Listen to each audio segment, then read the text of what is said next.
Imagina por un momento que el cielo decide romper su silencio de manera tan espectacular que ningún escéptico podría cerrar los ojos. ¿Y si te dijera que esto ya fue profetizado y que estamos más cerca de verlo de lo que imaginas? En este video te mostraré quiénes son realmente estos dos testigos, qué papel juegan en nuestro tiempo y por qué esto cambiará tu forma de ver el mundo.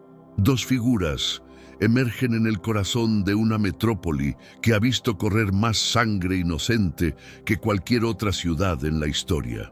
Estos hombres no llegan con diplomas académicos ni con bendiciones de instituciones religiosas.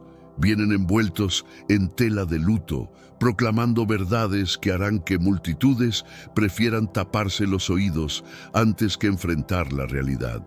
Su poder: cerrar los cielos como si fueran una llave que solo ellos poseen, convertir ríos en torrentes escarlata, liberar calamidades que pondrán de rodillas a quienes creían controlar el mundo. Y cuando alguien intente hacerles daño antes de tiempo, llamas brotarán directamente de sus labios. Esta no es ficción.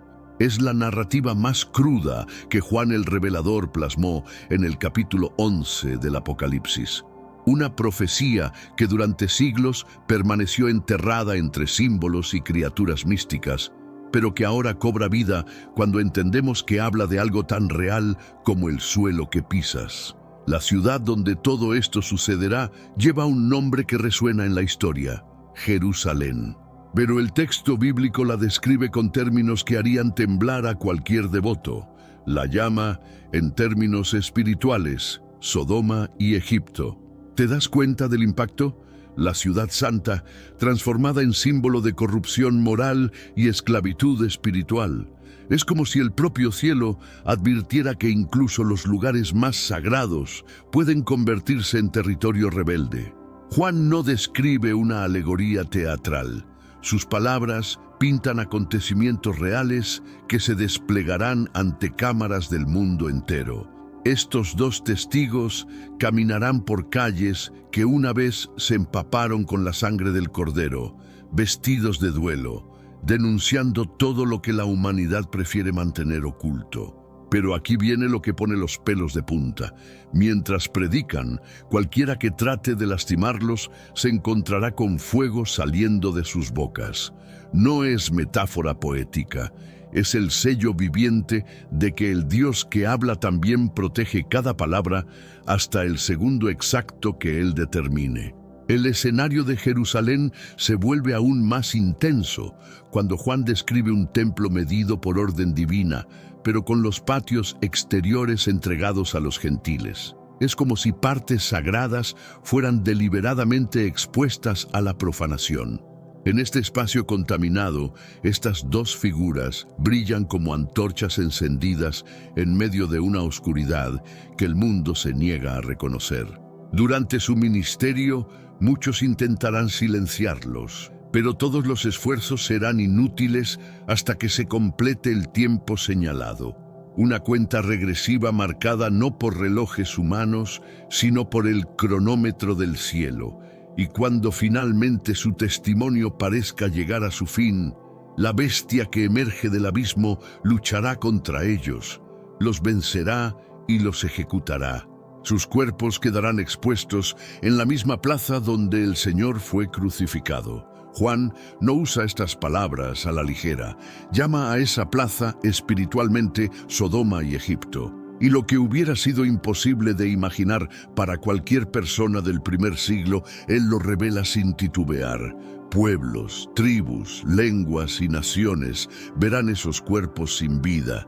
El mundo que exhibe la sangre de los santos, como si fueran trofeos, transmitirá en vivo la supuesta victoria de una mentira que insiste en gobernar. Intercambiarán regalos, celebrarán como si un peso hubiera sido arrancado de la tierra.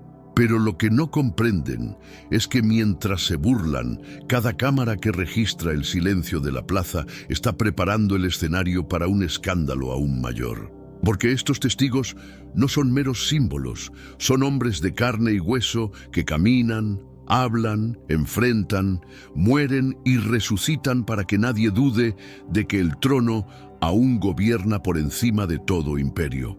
Mientras muchos persiguen señales, sellos y teorías, pocos se dan cuenta de que dentro de este capítulo se esconde una de las claves más desconcertantes para entender lo que Dios hará en los últimos días. Un enfrentamiento real, un escenario abierto para que todo el mundo lo presencie. Mientras esta plaza va tomando forma en la mente de quien escucha, una figura antigua, llevada por el viento y el fuego, espera ser recordada una vez más. El mismo profeta que no probó la muerte, pero dejó una silla vacía cada Pascua.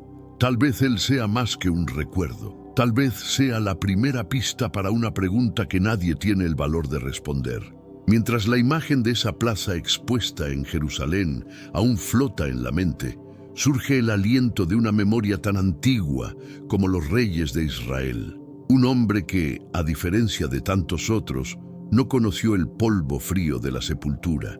La figura de Elías aparece y desaparece en las Escrituras como un destello de fuego, siempre cuando la fe del pueblo está en el límite entre postrarse ante dioses falsos o rendirse nuevamente al Dios único. Y es precisamente este mismo Elías quien aún hoy ocupa una silla vacía en mesas de familias que guardan la tradición de esperarlo, incluso sin darse cuenta de que su historia apunta hacia algo mucho más grande que un simple regreso simbólico. Todo comenzó en los días en que Israel vivía de rodillas ante Baal. Los reyes se enorgullecían de profanar altares, mientras las multitudes se acostumbraban a ver la gloria del Dios de sus padres siendo intercambiada por rituales depravados. En este mundo actual, vemos cada vez más personas yendo en contra de los principios tradicionales, y parece que lo inmoral está cada vez más presente. Es común sentirse desorientado y sin rumbo. Sin embargo, aún existe un camino para recuperar la verdadera esencia y restablecer los principios éticos en nuestra rutina diaria. Si te sientes perdido en medio de la confusión y deseas más claridad, tenemos algo especial para ti, un recurso creado especialmente para ayudarte a comprender el significado de estos desafíos actuales y enfrentarlos con sabiduría y valentía. Este es el verdadero valor de Caminos de la Revelación, descifrando la Biblia por completo, un camino hacia la claridad y la serenidad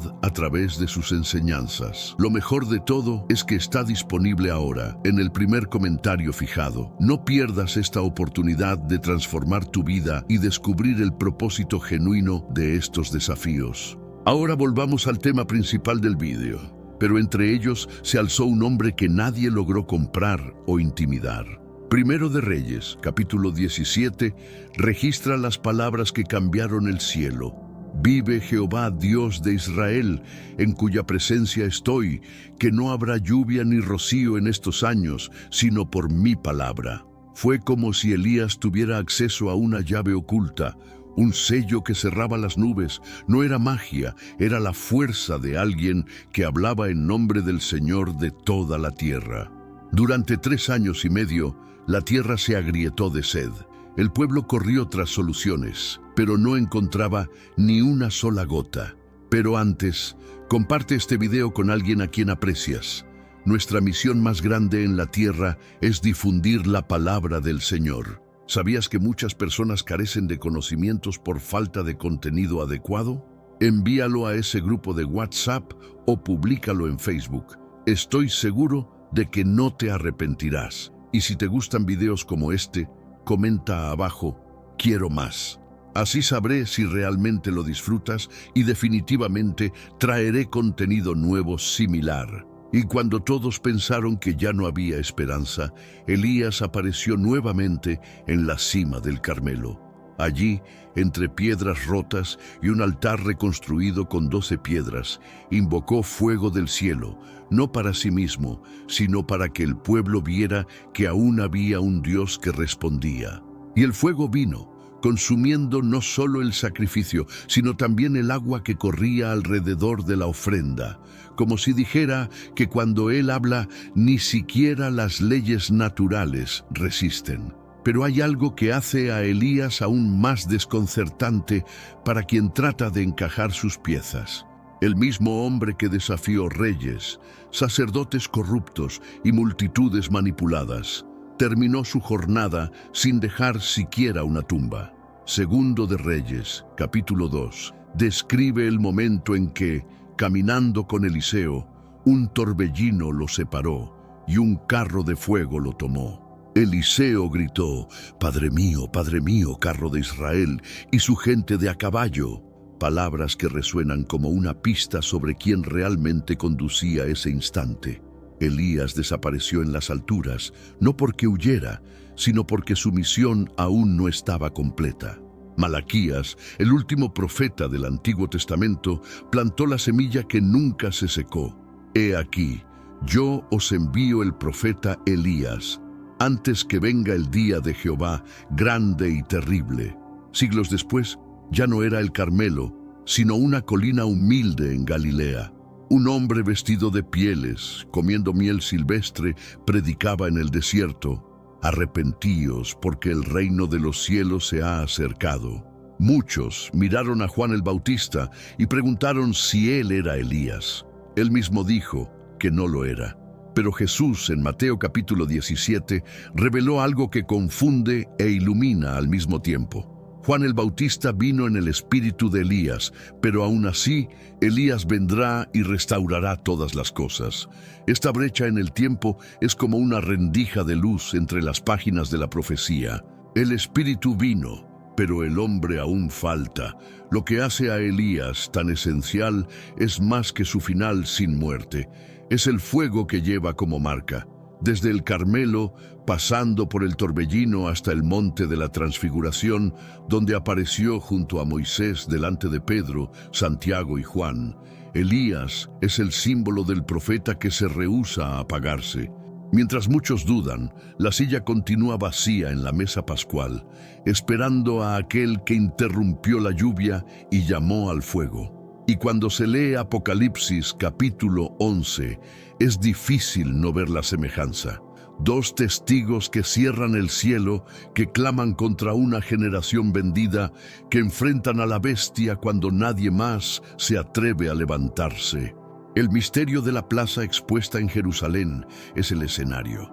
Elías es una pista viviente del actor que puede reaparecer cuando el mundo esté nuevamente inclinado a postrarse ante ídolos de carne, oro o poder. Él no murió, no dejó sepultura, no tuvo estatua para ser quebrada. Vive en la memoria como llama guardada por el propio Dios. Y mientras los testigos aún son mantenidos en silencio por el tiempo, el cielo guarda el mismo fuego que un día quemó altares empapados para mostrar que aún hay un rey por encima de todos los tronos. Es en este eco que la sombra de otro hombre comienza a formarse. Alguien que caminó con Dios hasta desaparecer, llevando en sí otro tipo de señal. La señal de quien nunca vio la muerte, porque fue tomado antes de que las aguas del diluvio se tragaran el mundo. Entre los nombres que resisten el paso de los milenios, hay uno que flota como una brisa silenciosa, casi olvidado por predicadores apresurados, pero preservado por el propio espíritu que susurra misterios a quien busca más allá de lo obvio. Enoc, el hombre que caminó con Dios hasta desaparecer, nunca tuvo templos erigidos en su honor, no fundó ciudades, no escribió libros que sobrevivieron al canon, pero lleva una marca que pocos se atreven a explorar, la de haber sido retirado de la tierra sin probar la muerte. Así es como Génesis capítulo 5 lo describe. Caminó pues Enoc con Dios y desapareció, porque le llevó Dios. Esta frase corta pesa como un ancla espiritual. En una generación marcada por hombres que vivían siglos y dejaban descendientes poderosos, Enoc no es recordado por su prole, sino por el hecho de haber andado en sintonía tan íntima con Dios que en algún punto ya no había razón para que sus pies tocaran el suelo, que se había vuelto impuro. Entre Adán, que vio cerrarse el Edén, y Noé, que vería las aguas tragárselo todo. Enoc camina como un puente viviente entre el mundo que se corrompe y el cielo que se abre para rescatar a un solo hombre. El autor de Hebreos refuerza el misterio en el capítulo 11. Por la fe, Enoc fue traspuesto para no ver muerte, y no fue hallado, porque lo traspuso Dios. Y antes que fuese traspuesto, tuvo testimonio de haber agradado a Dios. La palabra traspuesto aquí no es un simple desaparecimiento. Lleva el sentido de ser transportado, arrancado, removido hacia otro dominio. Enoc, de carne y hueso, dejó atrás el polvo del mundo, pero su testimonio resuena como advertencia. Quien anda con Dios no se pierde en el conteo del tiempo. Lo que pocos perciben es que Enoc también dejó una voz. Judas, en su breve carta, recuerda que Enoc, séptimo desde Adán, profetizó de estos diciendo: «He aquí, vino el Señor con sus santas decenas de millares para hacer juicio contra todos». Esta pequeña cita abre una grieta hacia algo más grande. Enoc no era simplemente un hombre retirado de la tierra, sino alguien que recibió vislumbres de lo que aún vendría. Su mirada atravesó el presente de su generación corrompida para vislumbrar multitudes de ángeles santos y al rey que regresaría para juzgar a los rebeldes. La tradición judía expandió este eco. Aunque el libro de Enoc no forma parte del canon aceptado, su existencia alimentó el imaginario de siglos, narrando pasajes en los que Enoc habría sido llevado a cámaras celestiales, visto a los ángeles caídos encadenados en abismos, recibido explicaciones sobre los movimientos de las estrellas y las aguas profundas. Es como si para ese hombre Dios hubiera confiado un mapa de corredores celestiales que nadie más vería tan pronto. Aún así, la Escritura es prudente, no confirma todo, pero no ignora a Enoc. Por el contrario, lo guarda como un recordatorio de que lo invisible existe, de que la caminata con Dios no termina donde nuestros ojos limitados alcanzan a ver. Cuando el Apocalipsis habla de dos testigos, no faltan quienes miren a Enoc como candidato silencioso. El argumento no es solo teológico, sino profundamente simbólico. Está establecido para los hombres que mueran una sola vez, dice Hebreos, y Enoc no probó la muerte, lo que abre espacio para la hipótesis de que él deba aún enfrentar lo que quedó pendiente. A diferencia de Elías, que vino como fuego, Enoc es el soplo, el espíritu que camina sin ruido, pero lleva el peso de haber visto lo que se esconde detrás del velo. Hay quienes cuestionan, ¿por qué Dios tomaría para sí a un hombre, librándolo de la muerte, para después devolverlo a una generación que lo habría olvidado? Pero la Biblia revela una constancia inquietante. Lo que Dios separa, lo guarda hasta el tiempo correcto. Enoc fue una señal de arrebatamiento antes del juicio del diluvio, un recordatorio de que incluso cuando las aguas cubren la tierra, Dios preserva lo que le es querido. Es como si su vida fuera una profecía viviente de que siempre habrá un remanente escondido en Dios, incluso cuando todo parezca corrompido. La figura de Enoc no lleva milagros públicos como Moisés, ni desafía altares como Elías. Su fuerza está en la intimidad. Mientras el mundo construía ciudades e inventaba armas, Enoc construía amistad con el Eterno. Tal vez por eso sea tan perturbador pensar que este hombre de pocas líneas en la Biblia aún tenga algo que revelar. Si Elías es fuego que quema la idolatría, Enoc es el viento que susurra que nada pasa desapercibido ante el Señor. Si Elías confronta reyes ante multitudes, Enoc se mueve silencioso, pero lleva visiones que harían temblar a los reyes si se atrevieran a preguntar. Por eso, cuando el libro de Apocalipsis habla de dos testigos que caminarán por la misma Jerusalén donde el Cordero fue herido, muchos creen que uno de ellos puede ser este hombre, aquel que nunca se despidió de la tierra de forma natural, pero que aún lleva una deuda con el polvo de donde vino. Si es Enoc, no regresará como el caminante solitario, sino como voz de juicio, aquel que anunció a los impíos que no escaparían. Y así como su desaparición fue señal de salvación, su regreso será señal de condenación para quien se burla de la santidad. Mientras algunos discuten quiénes serían los dos que desafiarán a la bestia, el nombre de Enoc continúa resonando como una pista guardada bajo 7 llaves. Aquel que caminó con Dios y desapareció puede ser el mismo que caminará otra vez ante multitudes que nunca creyeron que un hombre común pudiera tocar el trono del Santo. Pero quien mira hacia atrás percibe que donde hay fuego siempre hay una brisa susurrando secretos. Mientras este hombre aún permanece escondido en el corazón de Dios, otro nombre mucho más conocido resurge entre los pliegues del desierto. Moisés, el amigo de Dios, cuyo cuerpo nadie se atrevió a encontrar por cuenta propia. Si Enoc es el soplo silencioso que Dios escondió antes de las aguas del diluvio, Moisés es el trueno que Dios levantó para abrir mares y confrontar imperios. Nadie puede pronunciar el nombre de Moisés sin sentir el peso del éxodo, de la sangre sobre los dinteles, de la ley grabada en piedra por las manos del Eterno. Pero detrás de las tablas, del cayado alzado y de las plagas lanzadas sobre Faraón, mora un detalle casi susurrado por las Escrituras, un punto que escapa a las miradas apresuradas. Moisés murió, pero nunca dejó una tumba que alguien pudiera visitar. La propia mano de Dios lo sepultó en un lugar que hombre alguno jamás encontró.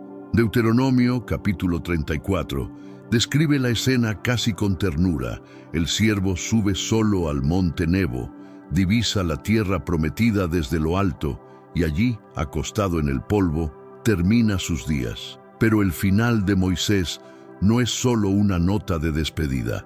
La Escritura hace énfasis en decir que el Señor lo sepultó en un valle, en tierra de Moab, pero nadie hasta hoy sabe dónde está su sepultura. ¿Por qué tanta descripción sobre el cuerpo de un hombre que ya había cumplido todo lo que le fuera ordenado? ¿Por qué un líder tan gigantesco en la historia de Israel sería escondido, no solo espiritualmente, sino físicamente, del alcance de cualquiera que osara transformar su memoria en culto? La respuesta gana un contorno aún más denso cuando avanzamos hasta Judas, versículo 9. Allí, en uno de los versículos más cortos y a la vez más extraños del Nuevo Testamento, descubrimos que hubo una contienda, no entre hombres, sino entre potencias espirituales. El arcángel Miguel enfrentó a Satanás en una disputa directa por el cuerpo de Moisés.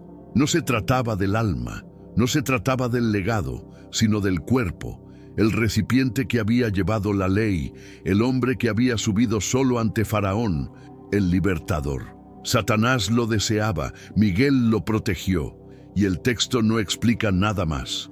Ninguna palabra sobre lo que estaba en juego, ninguna línea sobre qué podría originarse de allí si el enemigo tomara posesión. ¿Qué se esconde detrás de esto? Para muchos es solo una sombra, pero para quien ve el patrón que la Escritura nunca abandona, es una pista que encaja en las señales mayores. Moisés, a diferencia de Enoc y Elías, sí murió, pero su cuerpo jamás se pudrió en manos de hombres.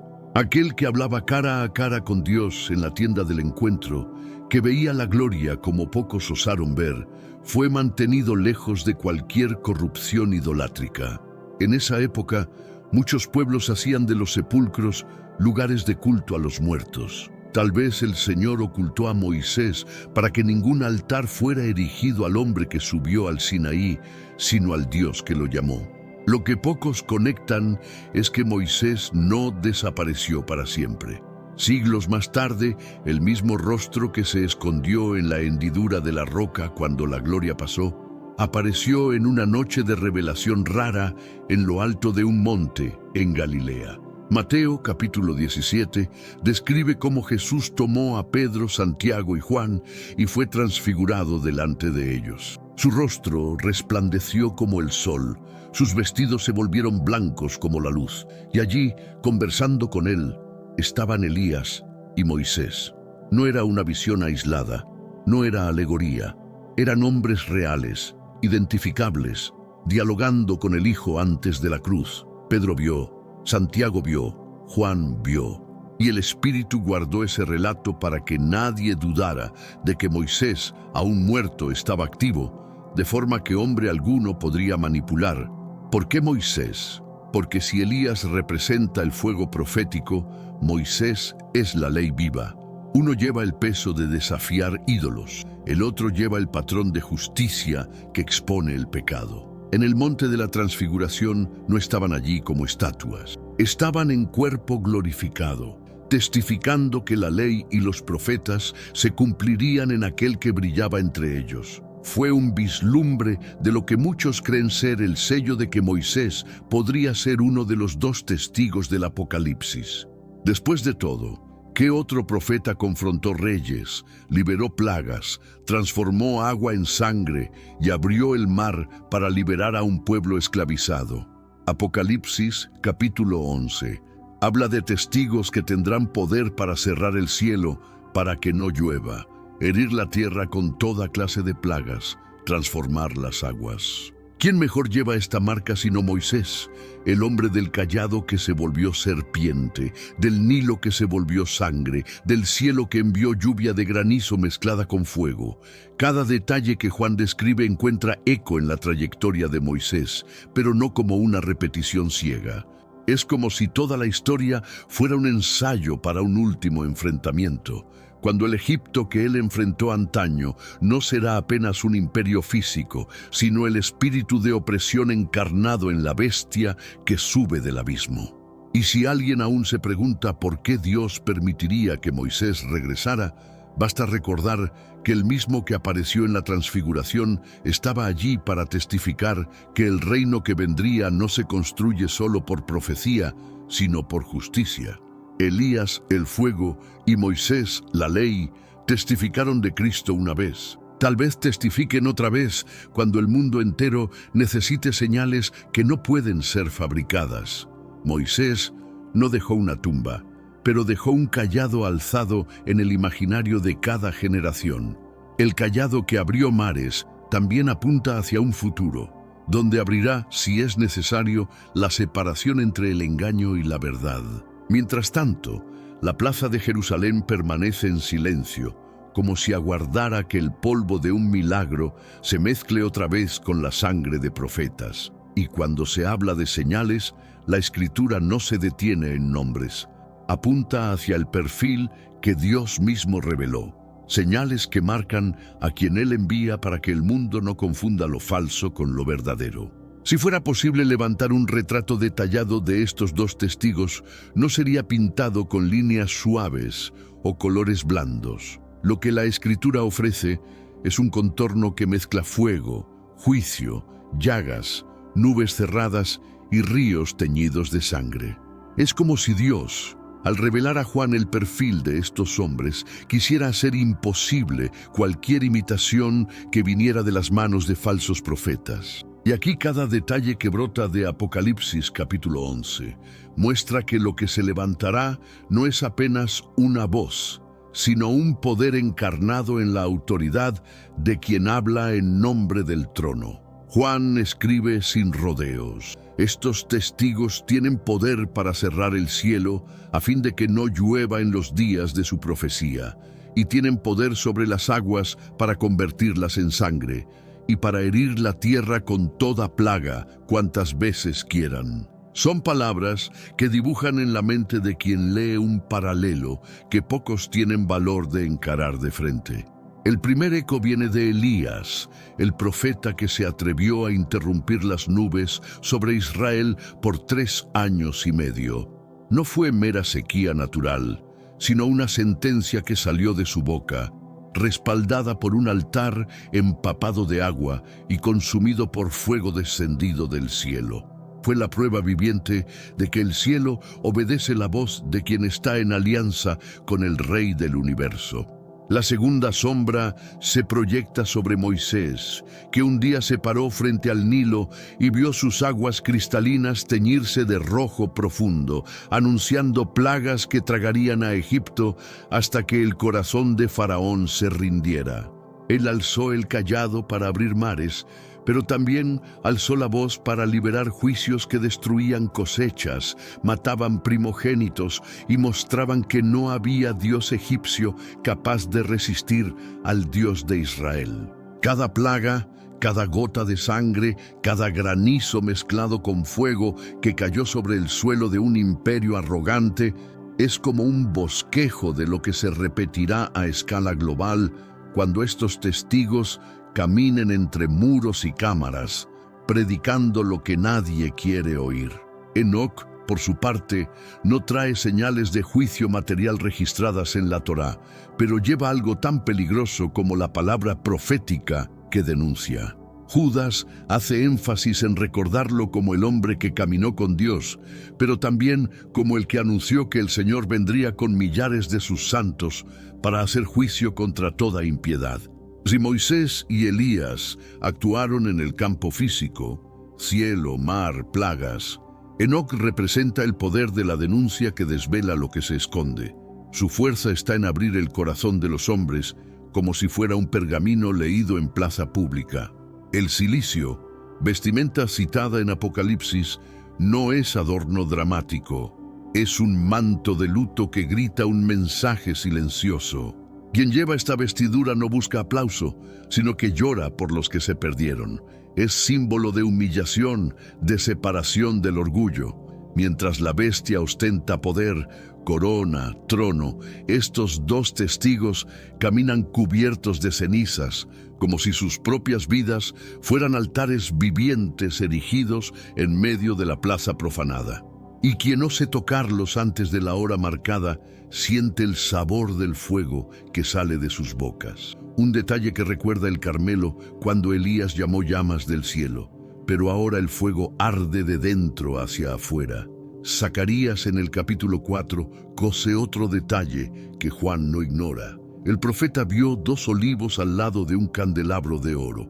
Cuando preguntó qué eran, oyó: estos son los dos ungidos que están delante del Señor de toda la tierra. Dos ungidos, dos candeleros, dos testimonios vivientes de que la luz no se apaga mientras Dios tenga algo que decir. Juan toma esta imagen y la encaja en el rompecabezas del Apocalipsis. Los dos testigos son como candelabros que no se apagan, incluso cuando vientos de persecución tratan de soplar sus llamas. Pero hay un detalle que inquieta a quien lee despacio. Tienen poder para herir la tierra cuantas veces quieran. No son marionetas, no son fantasmas sin voluntad. Son hombres llenos de autoridad para liberar juicio, no como venganza personal, sino como respuesta justa del trono a la burla de un mundo que insiste en cambiar la verdad por la mentira. Por eso, cada plaga, cada cielo cerrado, cada río que se vuelve rojo es como un mensaje. Hay un límite para el desprecio humano y hay un reloj en el cielo que marca hasta dónde puede llegar la bestia antes de ser aplastada por la palabra que no falla. Y aquí mora el peso que pocos sostienen. La misma escritura que los muestra intocables hasta cierto punto, también revela que cuando hayan terminado su testimonio, la bestia que sube del abismo luchará contra ellos, los vencerá y los matará. Es el punto donde el poder aparente del mal parece triunfar. Pero hasta eso no es derrota, es un sello. Es como si el cielo gritara: solo llegas hasta donde yo permito. Hasta este detalle está marcado en las señales. Quien lleva fuego en la boca no teme la muerte, porque sabe que el Dios que cierra el cielo también abre tumbas y llama de vuelta a la vida a quien Él quiera. En el fondo, el perfil de estos testigos no es solo una lista de poderes sobrenaturales, sino un recordatorio del patrón del Dios que nunca cambia. El mismo Dios que usó a Elías para callar la lluvia, a Moisés para humillar a Faraón y a Enoc para profetizar contra ángeles caídos, es el Dios que levantará estas voces una última vez. Y cuando eso suceda, No habrá cámara apagada, no habrá plaza vacía, no habrá rincón del mundo donde sus palabras no resuenen. Todo lo que hacen, cada gota de sangre que anuncian, cada fuego que consumen, cada cielo que se cierra, es una grieta más en el trono de la bestia que piensa reinar sin contestación. Y mientras el pueblo del mundo cierra los ojos a las palabras que queman, la Escritura cose el próximo acto con una precisión que eriza la piel.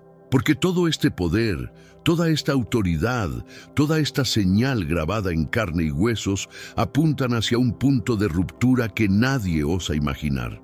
El día en que los cuerpos de quien habló con fuego caerán en la misma plaza que se enorgullece de haber callado al Cordero, porque Dios permitirá el martirio. Cuando alguien contempla a los dos testigos alzando su voz en medio de una Jerusalén turbulenta, es fácil imaginar que su autoridad, su fuego, su poder para cerrar los cielos y herir la tierra, los harían intocables hasta el final.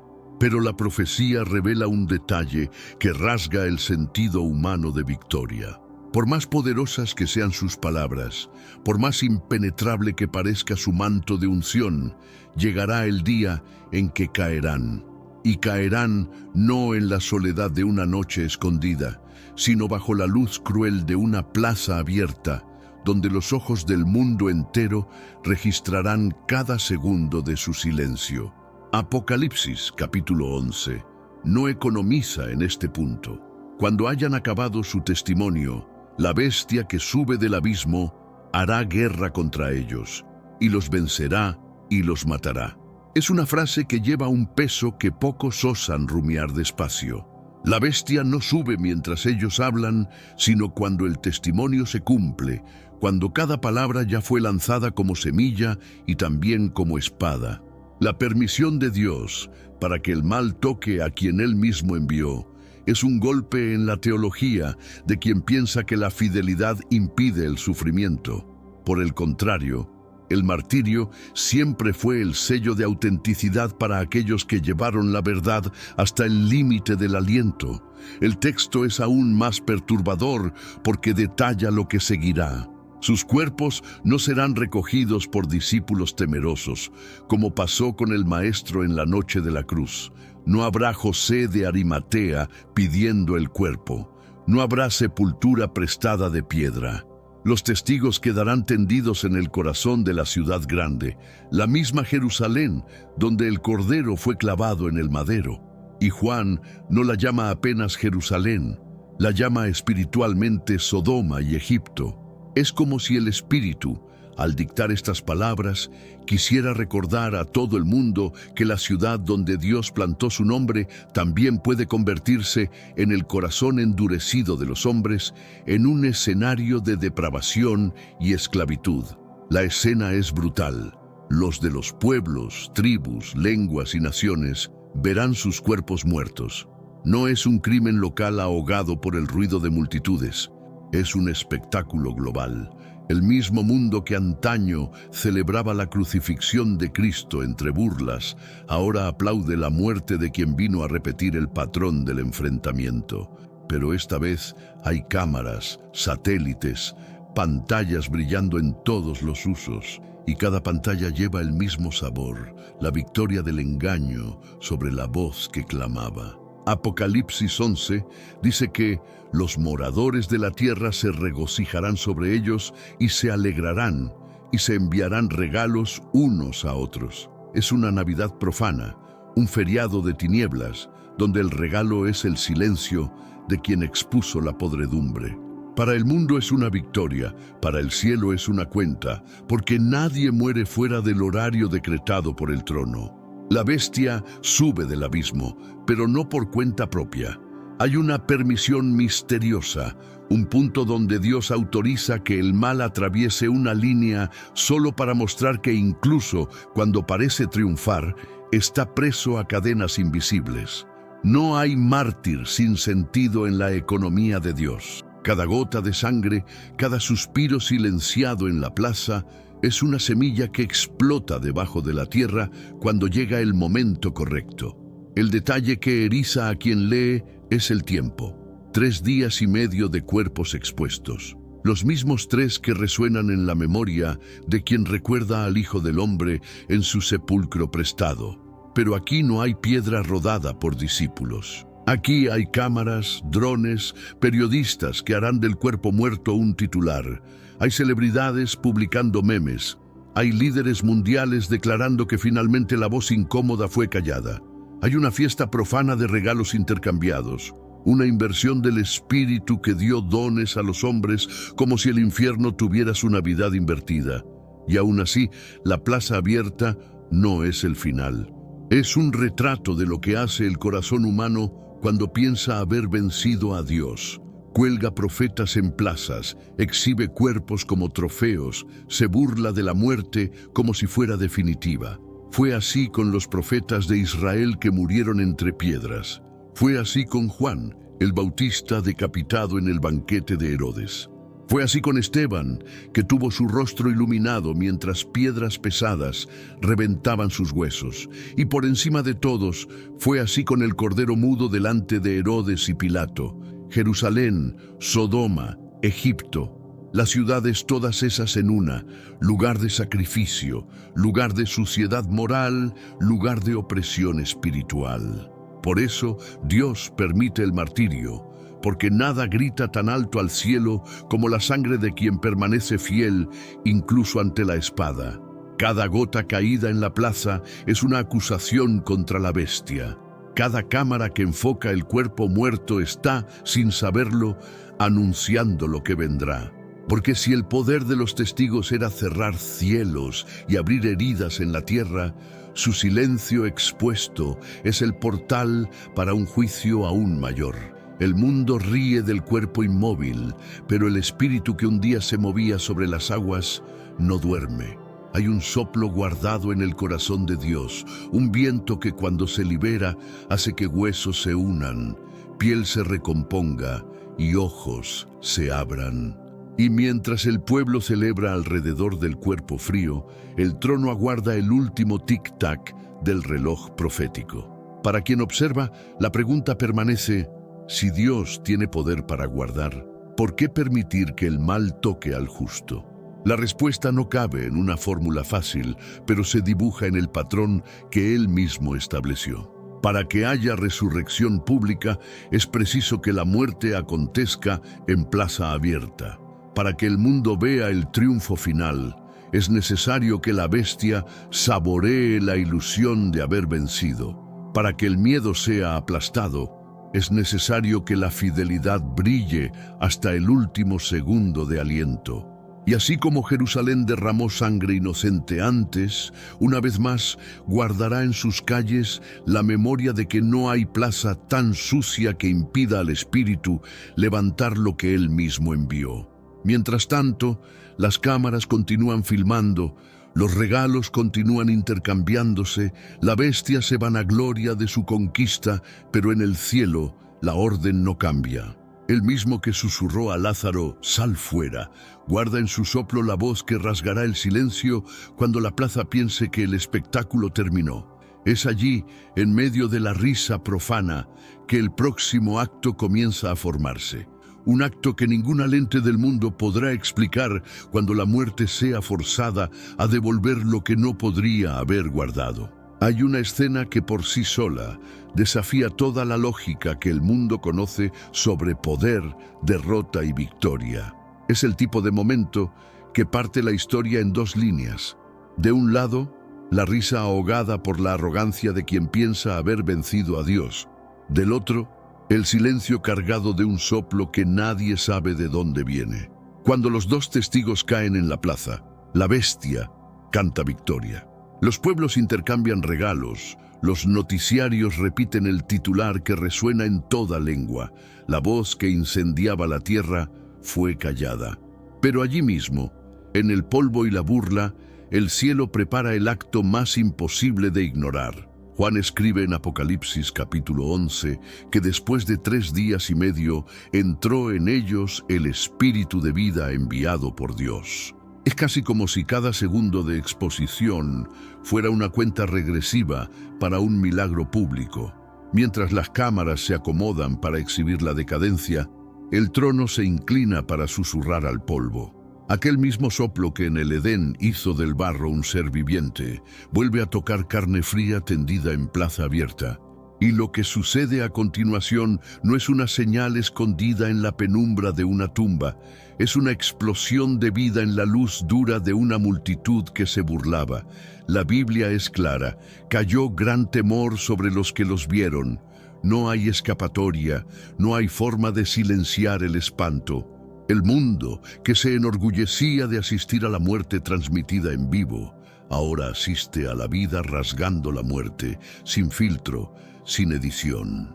No hay palabras que la bestia pueda escupir para explicar cómo lo que estaba muerto se alza.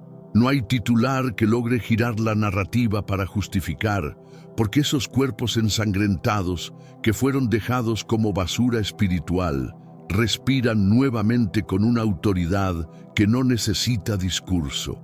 El espíritu de vida no viene como brisa mansa. Esta vez viene como terremoto interno, reacomodando huesos, sellando heridas, devolviendo el brillo a los ojos que testimoniaron que el engaño fue expuesto. Hay una gloria en este acto que hace que el Carmelo parezca un ensayo pálido, hace que el Nilo teñido de sangre parezca sombra de un cuadro mayor. Porque todo lo que Elías, Moisés y Enoc representaron en sus días, fuego que cae, plagas que rasgan imperios, secretos que denuncian ángeles caídos, converge en este instante donde Dios muestra que hasta el silencio puede volverse trompeta. Y entonces se oye una voz, no de en medio de la multitud, sino de lo alto. El mismo que llamó a Lázaro para salir de la tumba, el mismo que llamó a Juan para subir y ver lo que nadie vio, ahora dice, subid acá. Es una frase tan corta y tan poderosa que desmonta siglos de especulación humana sobre quién tiene la última palabra. La bestia tiene corona, tiene trono, tiene boca que habla grandes cosas, pero no tiene respuesta para una voz que sopla vida en quien parecía haber sido tragado por el miedo. Ellos suben en una nube a la vista de sus enemigos. Es imposible no recordar al Maestro en Hechos capítulo 1, cuando fue alzado entre las nubes, mientras ángeles declaraban que de la misma forma Él regresaría. Aquí el patrón se repite como un sello. Quien sirve al Cordero no permanece en la plaza como trofeo de derrota. Es elevado delante de los ojos que se burlaron.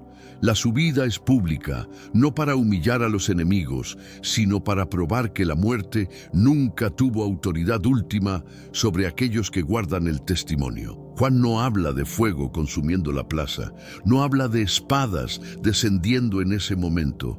Es casi como si Dios quisiera que el mundo entero quedara preso en una turbación que ni las trompetas anteriores generaron.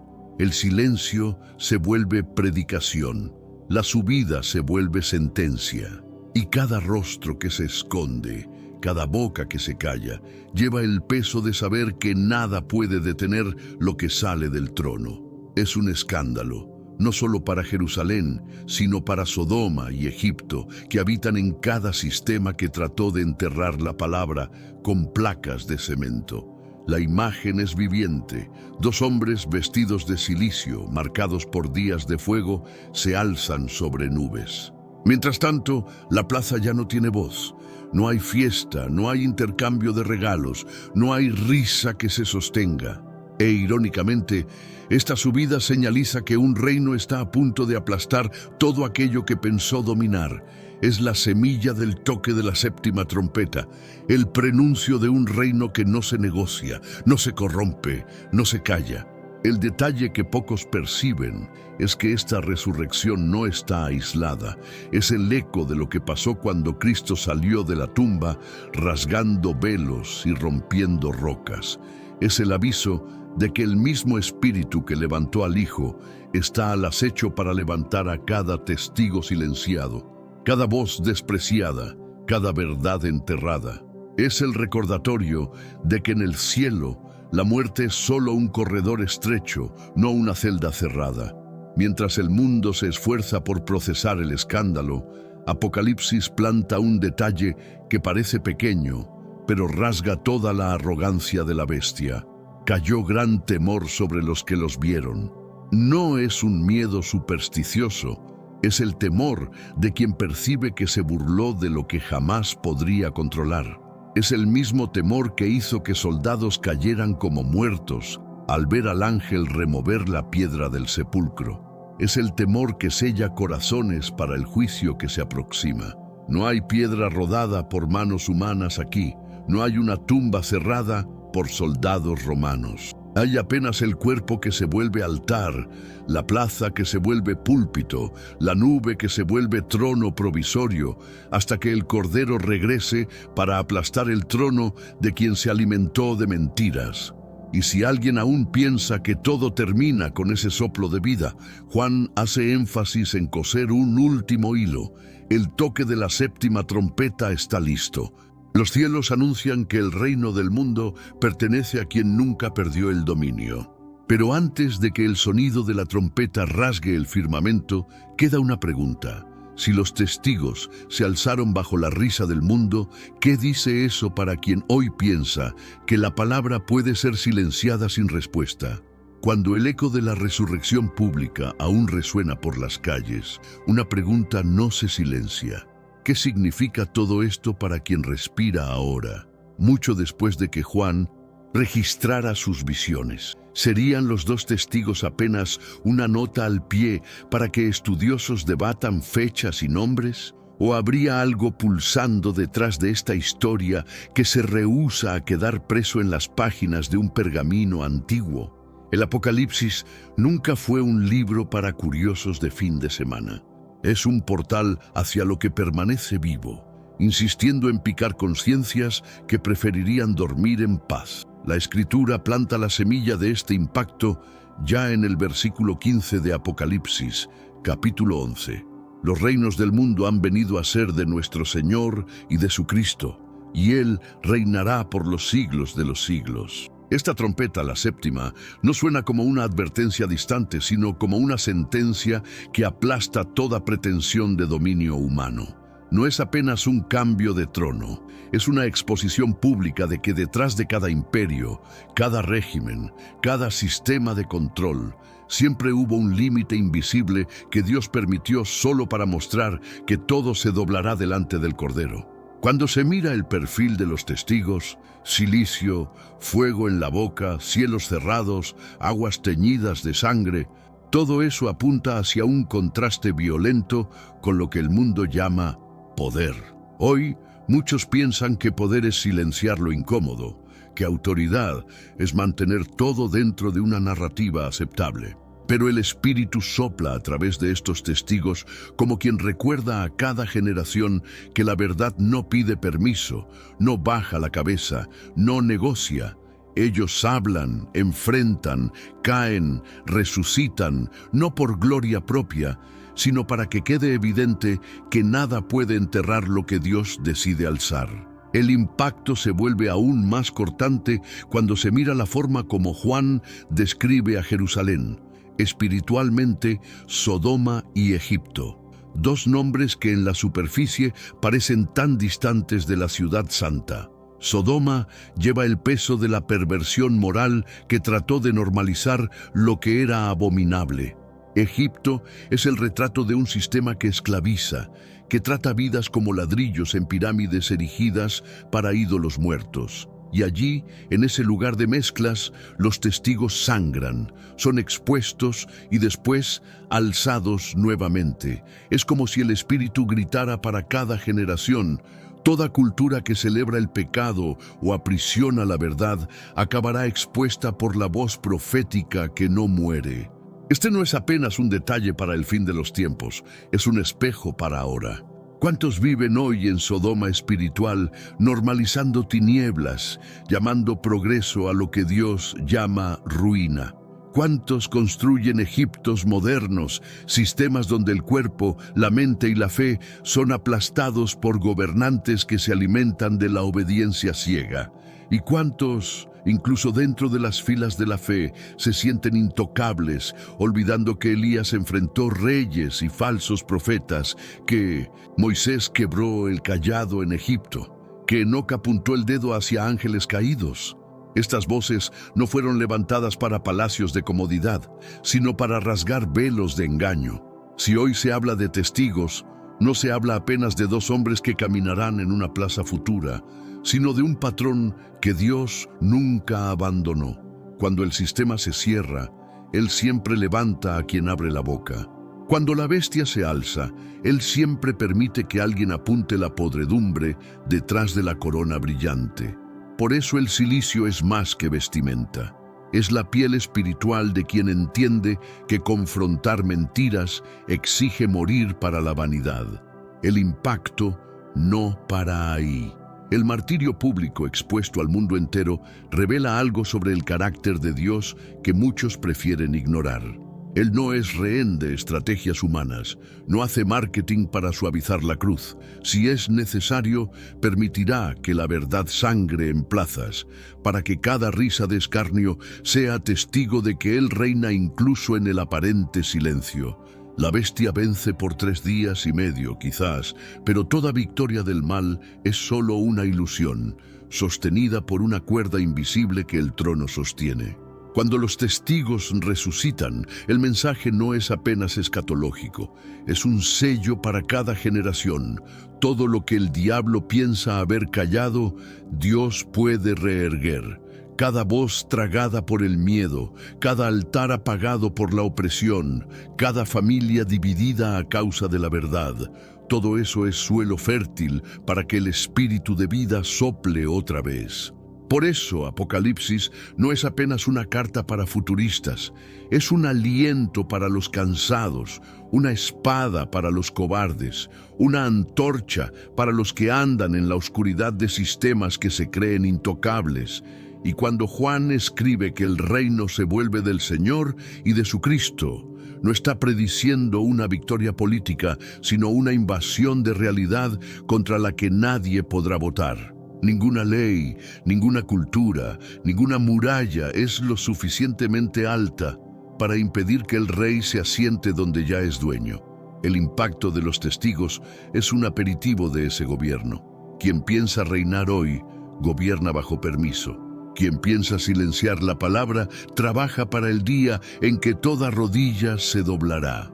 Si alguien escucha esta historia como mito, pierde el hilo que amarra pasado, presente y futuro, porque Elías, Moisés y Enoc no son apenas memorias, son ecos de una línea que conecta altares partidos, mares abiertos, carruajes de fuego, desapariciones inexplicables y plazas cubiertas de sangre. Son como piezas que el espíritu va reacomodando hasta que el cuadro final muestre que nadie puede apagar lo que Dios escribe con fuego. Mientras la bestia aún alza su voz, el espíritu aún sopla.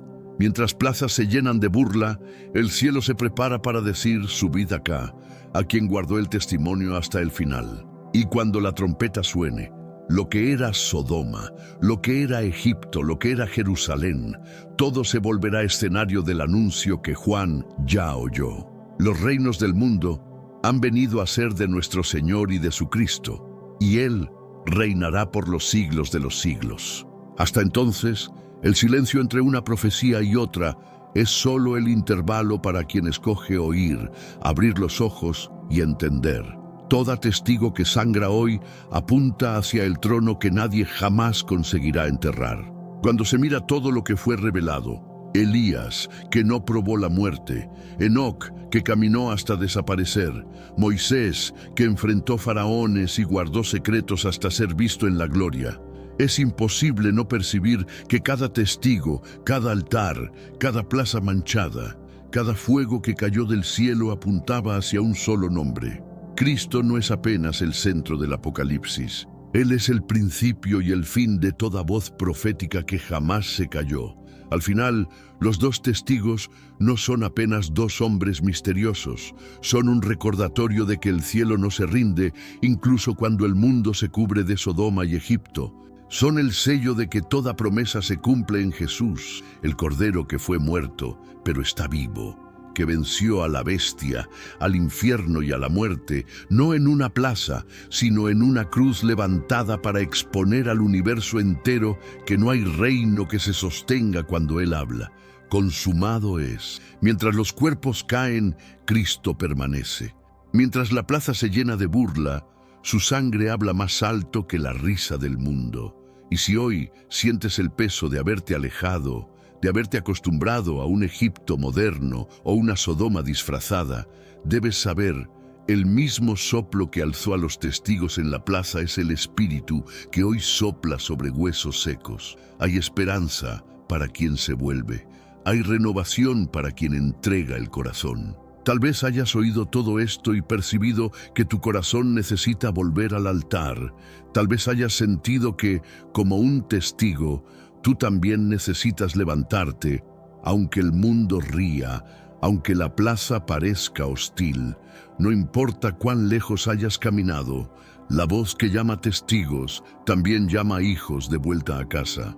¿Alguna vez te has preguntado qué pasaría si el universo fuera escenario de la traición más épica jamás registrada?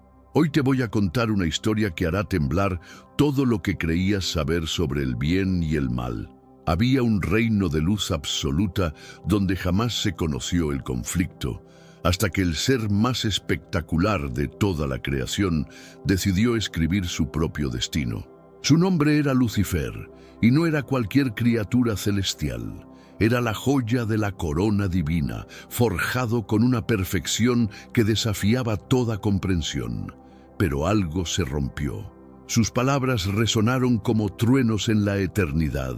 Conquistaré el trono del Todopoderoso. Esa declaración desató el primer conflicto universal, una guerra que dividió los cielos y arrastró a millones de seres angelicales hacia una caída sin retorno. Ahora, prepárate para esto. Miles de años después, otro momento explosivo. Un guerrero misterioso baja del firmamento cargando herramientas que nadie esperaba, cadenas de poder y las llaves de una prisión cósmica. Su misión es clara y aterradora: capturar al mismísimo Satanás y encerrarlo durante 1000 años completos. ¿Quién posee tal autoridad? ¿Podría ser Cristo mismo, el soberano universal que controla la muerte?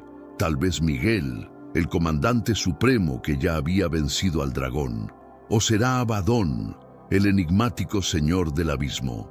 Las escrituras mantienen este nombre como el secreto mejor guardado del cosmos. Pero te aseguro que este misterio contiene claves que cambiarán tu perspectiva sobre todo. Esto no es una simple narración de criaturas sobrenaturales peleando en dimensiones lejanas. Es el manual de instrucciones sobre soberbia, transformación espiritual y el plan maestro para cada ser humano. ¿Qué secretos esconde la rebelión de Lucifer sobre nuestras decisiones diarias? ¿De qué manera estos acontecimientos milenarios influyen en tu realidad actual? Abróchate el cinturón, porque estamos a punto de embarcarnos en una aventura que va a revolucionar tu mente, tocar las fibras más profundas de tu alma y responder a la pregunta más importante: ¿en qué bando luchas en esta guerra sin y fin? Quédate, porque lo próximo va a volarte la cabeza. Si esta guerra universal despertó tu curiosidad y quieres entender qué significa para tu vida, dale clic a suscribir inmediatamente y aplasta ese botón de like para no perderte ni una pizca de información. Vamos a descifrar juntos la identidad de esta figura celestial y cómo su operación especial transforma nuestra existencia. Déjanos saber en los comentarios. Tu instinto te dice que el ángel es Jesús, Miguel o algún otro ser del reino celestial. Tu perspectiva cuenta muchísimo. Envía este video a esa persona que necesita conocer esta revelación y sigue viendo, porque el drama de Lucifer y lo que le espera a Satanás apenas está empezando. Vamos a sumergirnos en esta odisea espiritual. Acabamos de presenciar un cosmos fracturado por la traición de Lucifer y el enigma de un guerrero que neutraliza a Satanás. Pero, ¿dónde se originó realmente esta catástrofe? Para captar la dimensión real de esta guerra universal, tenemos que regresar al momento cero, cuando una criatura radiante forjada en la perfección absoluta decidió cambiar la obediencia por la ambición desmedida. Lucifer, cuyo título significa el que trae la aurora, no era una creación común y corriente, era la obra de arte suprema del reino celestial, un espejo viviente de la magnificencia divina, ubicado tan cerca del trono sagrado que su resplandor bañaba toda la dimensión celestial.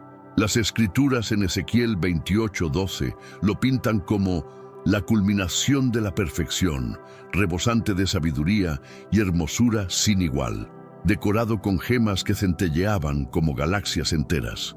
Como querubín consagrado, su función era intocable: custodiar el trono sagrado, actuar como vigilante del templo celestial y proyectar la grandeza del arquitecto supremo. Visualiza esto: una inteligencia que abarcaba océanos de conocimiento con acceso a los secretos más profundos de la existencia, dirigiendo ejércitos angelicales con una voz que vibraba en armonía perfecta.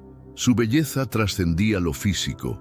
Era una expresión tangible de la gloria divina, como si fuera un cristal viviente que reflejaba lo sagrado. Lucifer conocía perfectamente su estatus. Observaba la reverencia que otros ángeles le mostraban, experimentaba el poder de su rango elevado, pero algo comenzó a corromperse en su núcleo. La misma inteligencia que lo hacía excepcional sembró una semilla venenosa. ¿Por qué aceptar que existiera alguien superior a él?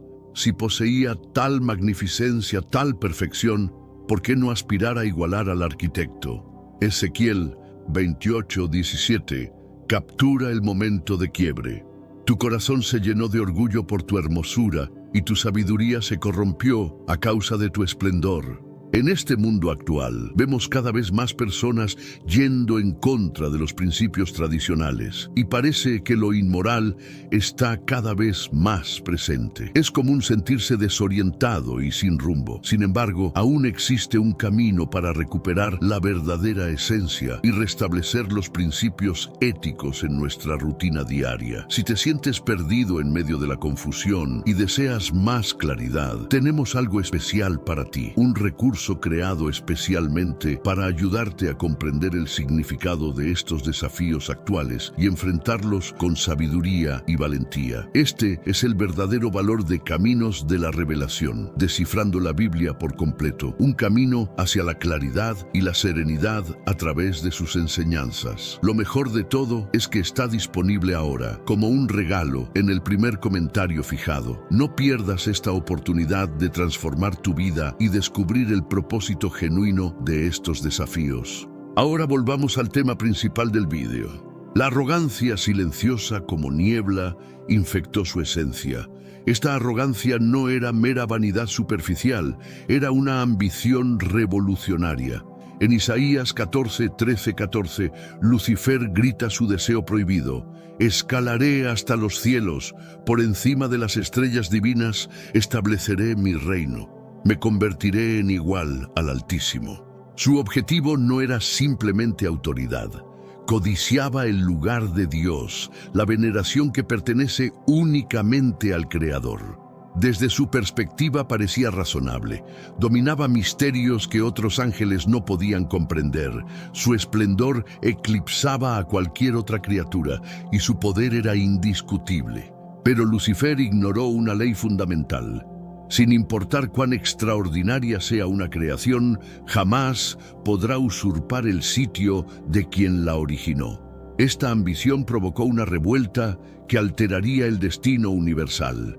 Pero antes, comparte este video con alguien a quien aprecias. Nuestra misión más grande en la tierra es difundir la palabra del Señor. ¿Sabías que muchas personas carecen de conocimientos por falta de contenido adecuado? Envíalo a ese grupo de WhatsApp o públicalo en Facebook. Estoy seguro de que no te arrepentirás. Y si te gustan videos como este, comenta abajo: quiero más. Así sabré si realmente lo disfrutas y definitivamente traeré contenido nuevo similar. Pero ¿qué tal si hubiera motivaciones más profundas detrás de esta arrogancia? Una hipótesis fascinante. propone que Lucifer no solo tenía sed de dominio, sentía celos ardientes hacia la humanidad. Suena contradictorio, pero analiza esto. Dios había diseñado un plan desde el origen: enviar a su Hijo en forma humana para rescatar la creación, demostrando un amor tan intenso por los hombres que los posicionaba en un papel protagónico.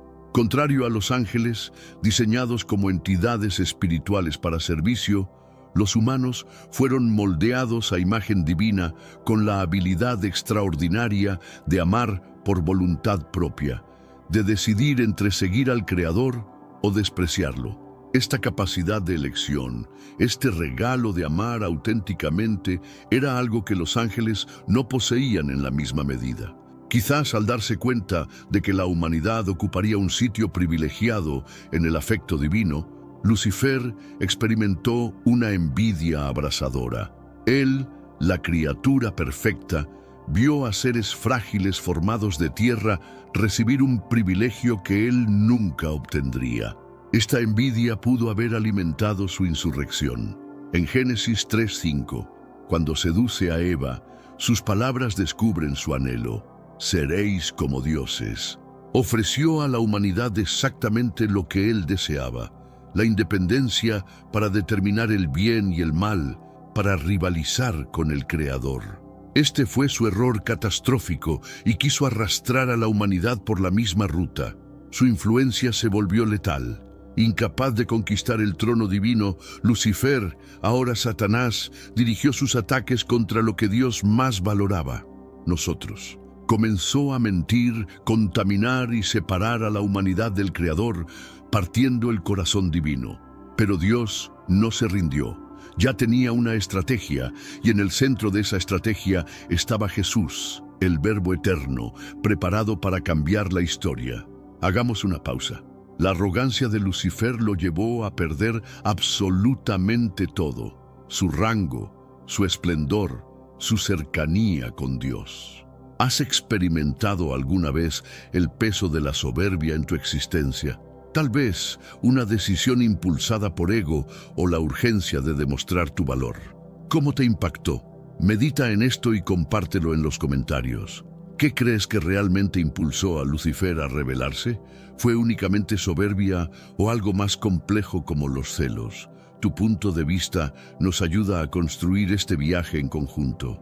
No te desconectes, porque la batalla en el firmamento está a punto de detonar y no vas a querer perderte lo que se aproxima. La insurrección de Lucifer no se quedó en amenazas vacías. Apocalipsis 12 relata lo que sucedió. Entonces se desató guerra en el cielo. Miguel y sus huestes combatieron contra el dragón, y pelearon el dragón y sus fuerzas. El firmamento, antes un santuario de armonía perfecta, se transformó en zona de combate. Miguel, el arcángel cuyo nombre significa «¿Quién se compara con Dios?», comandó las tropas celestiales. No era solo poderoso, era absolutamente fiel, un general forjado para proteger la justicia divina. En el bando opuesto, Lucifer, ahora identificado como dragón, dirigía la tercera parte de los ángeles que decidieron acompañarlo. El término dragón no es casualidad. Simboliza algo salvaje, calculador y devastador. Lucifer había mutado, devorado por la furia y el impulso de aniquilar todo lo que Dios apreciaba. El enfrentamiento fue brutal, pero el desenlace fue definitivo. Miguel y los ángeles leales triunfaron, y Lucifer fue arrojado de los cielos a la tierra como un rayo, tal como Jesús relata en Lucas 10:18. No descendió en soledad. Apocalipsis 12:4 revela que el dragón barrió la tercera parte de las estrellas del cielo y las precipitó a la tierra. Estas estrellas representan los ángeles que se rebelaron, ahora demonios, criaturas pervertidas que intercambiaron la luz por la oscuridad.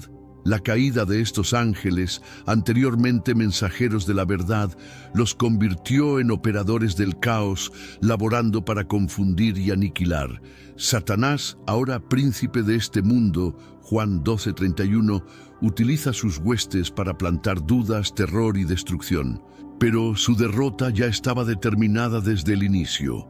¿Por qué Dios permitió esta insurrección? Aquí entra el enigma del libre albedrío. Dios forjó ángeles y humanos con la libertad de decidir entre amarlo o rechazarlo.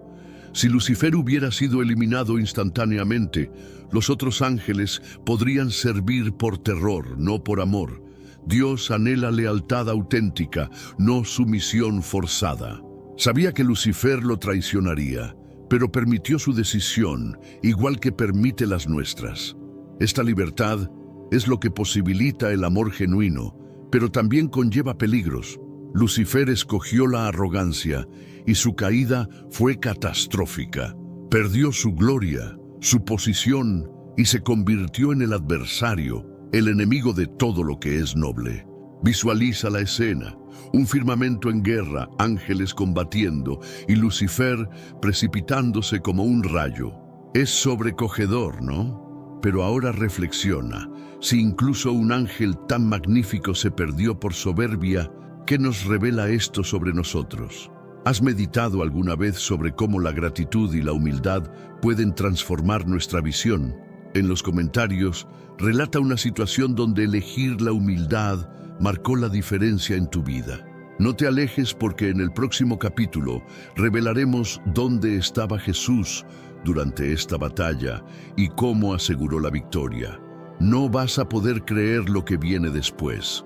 Acabamos de ser testigos de la caída de Lucifer, un ángel que intercambió la gloria celestial por la soberbia, desencadenando una guerra que convirtió el firmamento en campo de batalla.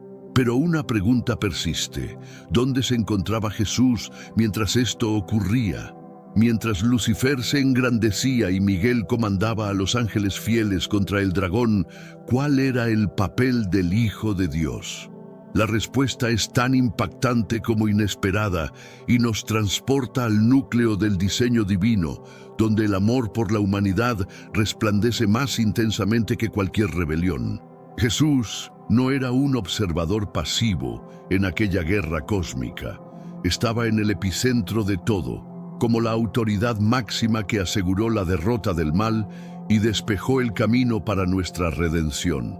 Exploremos esta historia y descubramos cómo su presencia alteró el destino del universo. Para comprender el rol de Jesús, debemos regresar al origen, incluso antes de la formación de los ángeles o del universo. La Biblia, en Juan 1:1, nos brinda una pista extraordinaria. En el origen existía el Verbo, y el Verbo coexistía con Dios, y el Verbo era Dios. El Verbo es Jesús, la expresión viviente de la palabra divina, eterno y unificado con el Padre y el Espíritu Santo. No solamente preexistía antes que Lucifer, es el arquitecto de todas las cosas, incluyendo los ángeles. Colosenses 1:16-17 proclama: porque por él fueron formadas todas las cosas, las que están en los cielos y las que están en la tierra, visibles e invisibles, sean tronos, sean señoríos, sean principados, sean potestades. Todo fue forjado por medio de él y para él. Y él existe antes de todas las cosas, y todas las cosas por él son mantenidas.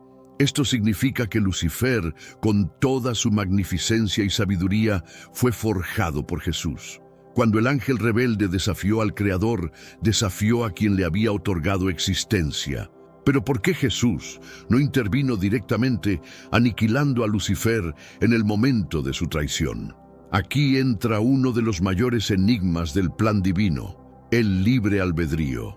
Dios forjó ángeles y humanos con la libertad de decidir entre amarlo o despreciarlo. Si Jesús hubiera destruido a Lucifer inmediatamente, los otros ángeles podrían obedecer por temor, no por amor auténtico. Dios desea lealtad sincera, un amor que surge de la elección, no de la intimidación. Así como permitió que Judas lo traicionara conociendo su plan, Jesús permitió que Lucifer siguiera su rumbo. Esta libertad es lo que hace posible el amor verdadero, pero también acarrea consecuencias. Lucifer eligió la soberbia y su caída fue inevitable. Cuando la guerra estalló en el firmamento, descrita en Apocalipsis 12, Miguel y los ángeles fieles enfrentaron al dragón y sus seguidores. Pero la victoria no emanó únicamente de la fuerza de Miguel. Apocalipsis 12:10 proclama: Ahora ha llegado la salvación, el poder y el reino de nuestro Dios y la autoridad de su Cristo. Esto nos demuestra que la derrota de Lucifer fue sellada por la autoridad de Jesús. No solo presenció la batalla, la dirigió como el comandante supremo de los ejércitos celestiales. Lucas 10:18 refuerza esta idea con Jesús declarando: Yo contemplaba a Satanás precipitarse del cielo como un rayo. Estas palabras no provienen de un espectador neutral. Revelan que Jesús estaba completamente consciente y en control, garantizando que el dragón fuera lanzado a la tierra, despojado de su gloria. Pausa un momento y reflexiona. Saber que Jesús desde el principio tenía autoridad sobre Lucifer y aún así eligió rescatarnos. No es extraordinario. Vio emerger el mal y aún así diseñó la redención de la humanidad. Esto te hace sentir cuánto te ama. En los comentarios, comparte qué significa para ti saber que Jesús controla todo, incluso en las batallas más grandes. No te alejes porque apenas estamos comenzando a revelar el papel de Jesús, y lo que viene después te va a impactar aún más.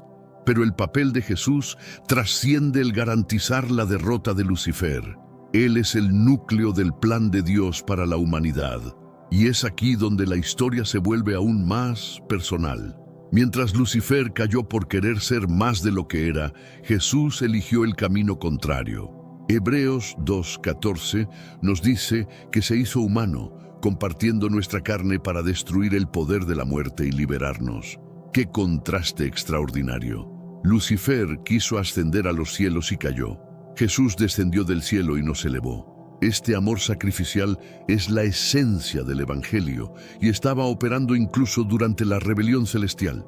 Dios sabía que la humanidad, tentada por Satanás, necesitaría un Salvador. Jesús no solo observó la caída del dragón, ya preparaba el plan que culminaría en la cruz. ¿Por qué la humanidad era tan valiosa para Dios? Porque fuimos forjados a su imagen, con la capacidad única de amarlo libremente. A diferencia de los ángeles que sirven por diseño, los humanos pueden elegir amar o rechazar al Creador. Tenemos un recurso espiritual para ti, Caminos de la Revelación, un libro para comprender las profecías y fortalecer tu fe. Lo encuentras en el primer comentario. Léelo, compártelo y prepárate espiritualmente para lo que está por venir. No esperes a que otro desastre te obligue a mirar hacia arriba. Hoy es el día aceptable. Hoy es el tiempo de actuar con fe. Fortalécete en la palabra, profundiza en la oración y rodea tu vida de personas que también estén buscando a Dios de todo corazón. Esta libertad emocionó el corazón de Dios, pero también provocó la envidia de Lucifer. Cuando vio que los humanos ocuparían un lugar especial en el plan divino, su rebelión ganó un nuevo objetivo. Expulsado de los cielos, Satanás dirigió su furia contra nosotros. No podía alcanzar el trono de Dios, entonces atacó lo que Dios más amaba. En Génesis 3, engañó a Eva, prometiendo que sería como Dios, el mismo deseo que lo consumía.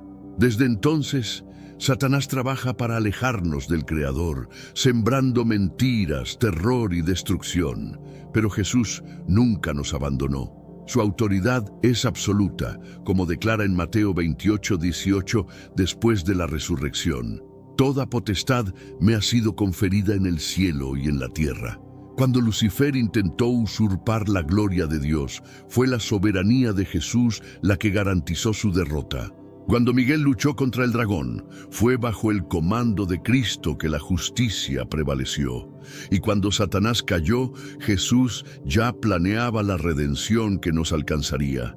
Él es el Creador, el Rey, el Salvador que intercambia su trono por una cruz para traernos de vuelta al Padre. Esta es la belleza del plan divino, donde la soberbia destruye, el amor restaura.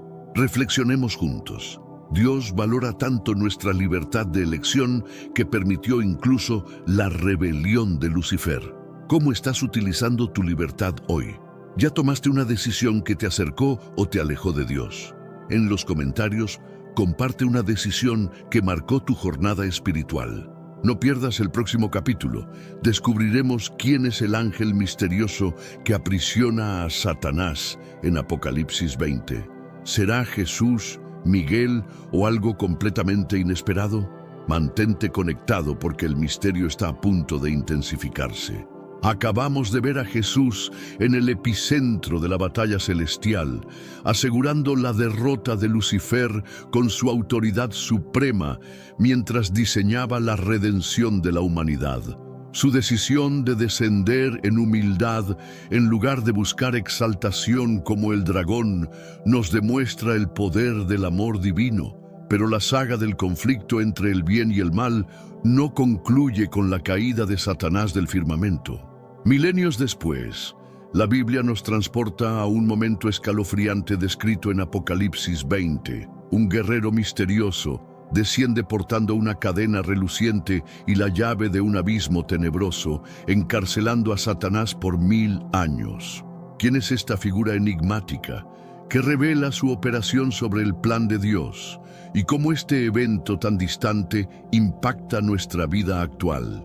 Exploremos este misterio, analicemos las teorías sobre la identidad de este ángel y descubramos el impacto de un mundo sin el embaucador.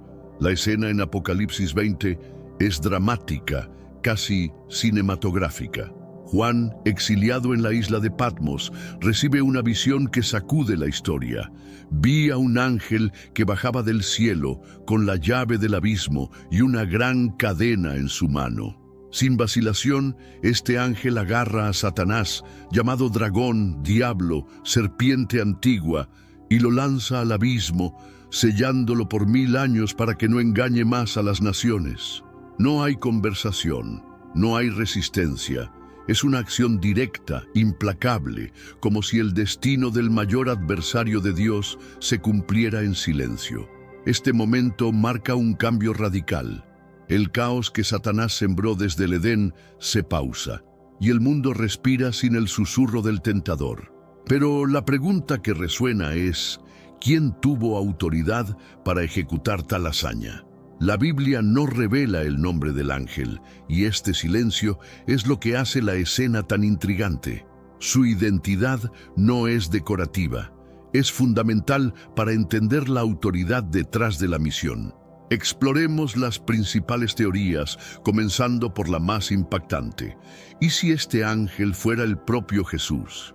En Apocalipsis 1:18, Cristo glorificado declara: «Yo soy el que vivo, y estuve muerto, mas he aquí que vivo por los siglos de los siglos. Amén.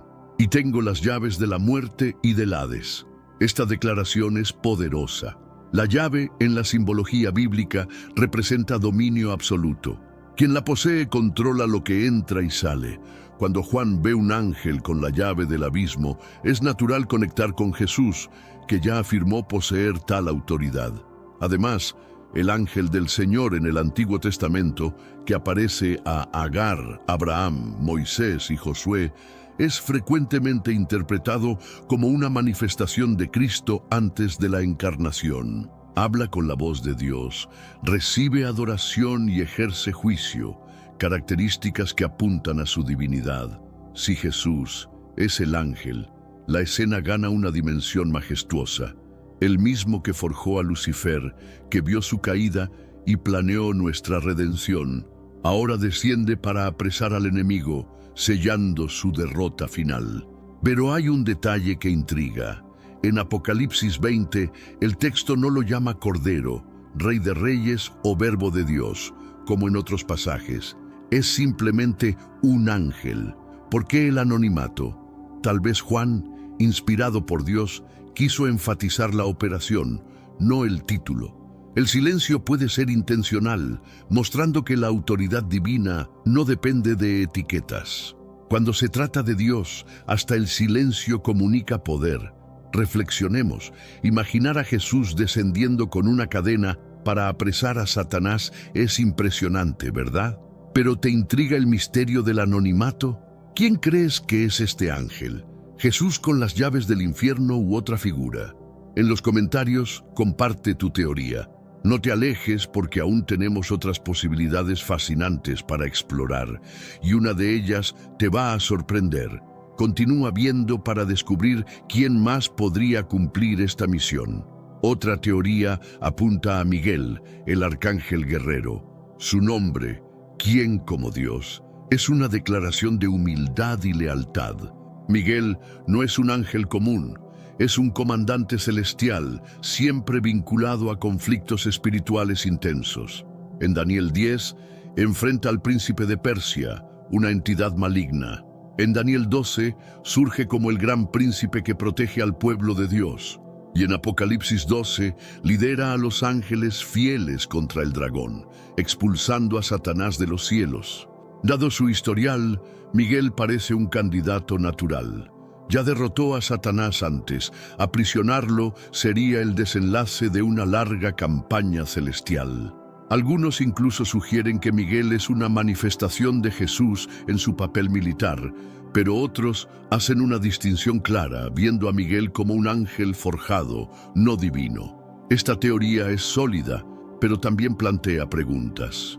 En Apocalipsis 20, el ángel no aparece como un guerrero glorioso, desciende con una llave y una cadena, ejecutando el encarcelamiento de forma fría, casi impersonal. No hay batalla épica, solo un acto de juicio. Esto nos lleva a una posibilidad más audaz. ¿Y si el ángel fuera Abadón, el destructor? En Apocalipsis 9:11, Abadón, cuyo nombre significa destrucción, es descrito como el ángel del abismo, reinando sobre criaturas demoníacas que emergen de allí. A diferencia de Miguel, que lucha en los cielos, Abadón parece gobernar el propio lugar donde Satanás será confinado. No es prisionero, es el guardián. La idea de Abadón como el ángel de Apocalipsis 20 es intrigante. Si el abismo es una prisión cósmica, ¿quién mejor para encerrar a Satanás que su administrador? Pero hay un desafío. Apocalipsis 9 asocia a Abadón con seres demoníacos, lo que lleva a algunos a verlo como maligno. Sin embargo, la Biblia no lo clasifica explícitamente como tal.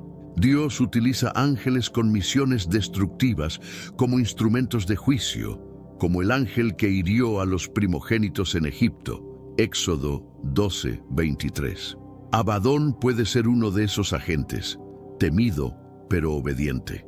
Si fuera él, el encarcelamiento de Satanás gana una capa de ironía cósmica. El destructor se convierte en el carcelero del destructor, como si el abismo cobrara vida para decir, aquí, Satanás, es tu lugar. Por último, hay quienes defienden que el ángel es simplemente eso, un siervo celestial anónimo, sin nombre o título, cumpliendo la voluntad de Dios. Esta lectura destaca la soberanía divina. No importa quién ejecute la tarea, lo que importa es quién la ordenó. El anonimato refuerza que la gloria pertenece a Dios, no al mensajero. Sea Jesús, Miguel, Abadón o un ángel desconocido, el mensaje es claro. El mal que engañó naciones desde el Edén es silenciado durante 1000 años. Satanás no puede actuar y el abismo, sellado por una orden divina, se convierte en su prisión. El mundo experimenta un silencio impuesto, una pausa en el caos, donde las naciones ya no son engañadas. Imagina un mundo sin las mentiras de Satanás, sin tentaciones susurrando en nuestros oídos. ¿Cómo cambiaría esto tu vida? Tal vez menos dudas, menos conflictos internos. ¿Qué harías con esa libertad? En los comentarios, cuenta cómo la idea de un mundo sin el embaucador te inspira. No pierdas el próximo capítulo. Exploraremos qué sucede durante esos 1000 años y cómo esta historia se conecta con tu vida hoy. Mantente conectado porque la respuesta te hará reflexionar profundamente. Acabamos de desentrañar el misterio del guerrero que encarcela a Satanás, silenciando al mayor embaucador por 1000 años, en un abismo sellado. Sea Jesús, Miguel, Abadón o un siervo anónimo, su operación fue clara. El mal fue contenido y la autoridad de Dios brilló. Pero ¿qué ocurre durante esos 1000 años? ¿Qué significa este periodo llamado milenio? Y más importante, ¿cómo se conecta con nuestra vida actual? Esta pausa en el caos no es solo un acontecimiento futuro, carga lecciones profundas sobre arrogancia, humildad y la esperanza que podemos experimentar ahora. Exploremos el significado del milenio, reflexionemos sobre sus implicaciones y descubramos cómo las historias de Lucifer y Satanás nos desafían a tomar decisiones que resuenan en la eternidad. El milenio descrito en Apocalipsis 20 es una era en que Satanás, el dragón, está encarcelado, imposibilitado de engañar a las naciones. Visualiza un planeta sin el murmullo del tentador, sin las falsedades que fracturan, sin las seducciones que nos apartan del bien. Las Escrituras relatan que es arrojado al abismo, sellado por un decreto divino que ningún ser puede quebrantar. Este sello no es un candado físico, sino una orden celestial, una demostración del poder absoluto de Dios. Durante esta era, el caos que marcó la historia desde la serpiente en el Edén hasta las naciones agitadas por engaños se suspende. Es como si el planeta respirara aliviado, libre de la influencia de aquel que por milenios manipuló reyes, mentes y multitudes. Pero ¿qué es exactamente este milenio? Los eruditos de la Biblia ofrecen diferentes interpretaciones, cada una con sus matices. Los premilenistas creen que será un reinado literal de Cristo en la tierra por 1000 años, una era de paz donde la justicia divina gobierna directamente. Los amilenistas ven el milenio como un período simbólico que representa el reinado de Cristo en los corazones de los creyentes, ya en curso desde su resurrección. Los posmilenistas imaginan una era de progreso espiritual, donde la influencia del Evangelio transforma el mundo antes del retorno final de Cristo. A pesar de las diferencias, un punto es unánime. Durante este tiempo, Satanás está neutralizado. No puede engañar, interferir o sembrar discordia. Esta certeza nos inunda de esperanza. El mal, por más poderoso que parezca, tiene un límite. El milenio nos lleva a reflexionar sobre la soberanía de Dios. Sea quien sea el guerrero que encarceló a Satanás, el verdadero mensaje es que Dios ordenó y el mal obedeció. Esta autoridad es el hilo que conecta la caída de Lucifer al abismo de Apocalipsis 20. Lucifer cayó porque quiso ser Dios. Satanás es encarcelado porque Dios es soberano. La Biblia refuerza esto en Mateo 28:18, donde Jesús dice: «Toda potestad me ha sido conferida en el cielo y en la tierra.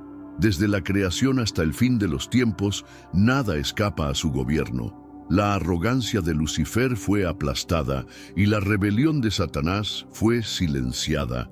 Todo porque el cielo actúa con poder incontestable. Esta soberanía nos trae lecciones prácticas. La historia de Lucifer es una advertencia contra la arrogancia.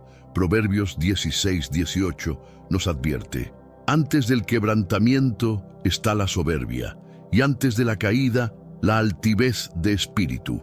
Lucifer, con su magnificencia y sabiduría, creyó que podía ser más de lo que era. Se contempló a sí mismo y vio un Dios, pero terminó como dragón, expulsado y destituido. ¿Cuántas veces la arrogancia nos engaña? Tal vez sea la urgencia de probar algo, de ser superior a otros o de ignorar la voz de la humildad. La arrogancia nos hace olvidar que, como creaciones, nuestra gloria proviene de Dios, no de nosotros mismos. La caída de Lucifer nos desafía a cultivar gratitud, a reconocer que nuestra fuerza está en depender del Creador. Por otro lado, la historia de Jesús nos inspira a elegir la humildad. Mientras Lucifer quiso ascender, Jesús descendió. Hebreos 2:14 nos dice que se hizo humano para destruir el poder de la muerte, intercambiando su trono por una cruz.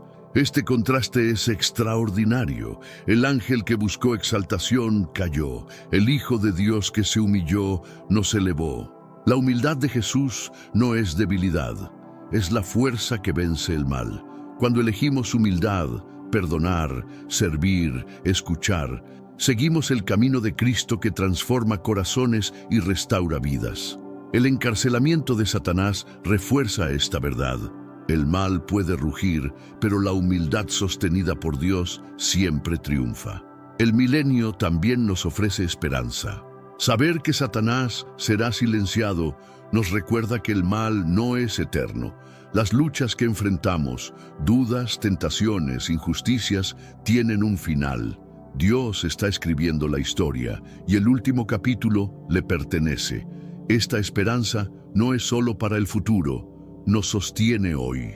Cuando enfrentamos desafíos, podemos recordar que Jesús, que derrotó a Lucifer y ordenó el encarcelamiento de Satanás, está con nosotros.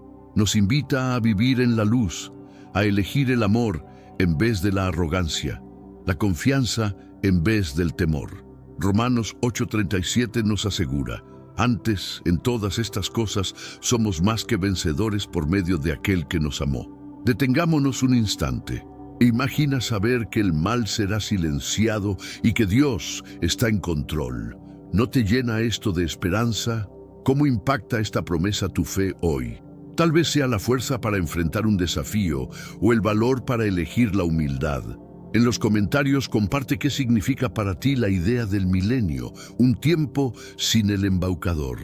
No te alejes, porque en el próximo capítulo reuniremos todas estas lecciones y te desafiaremos con una elección que puede cambiar tu vida. Mantente conectado, porque el final tocará tu corazón.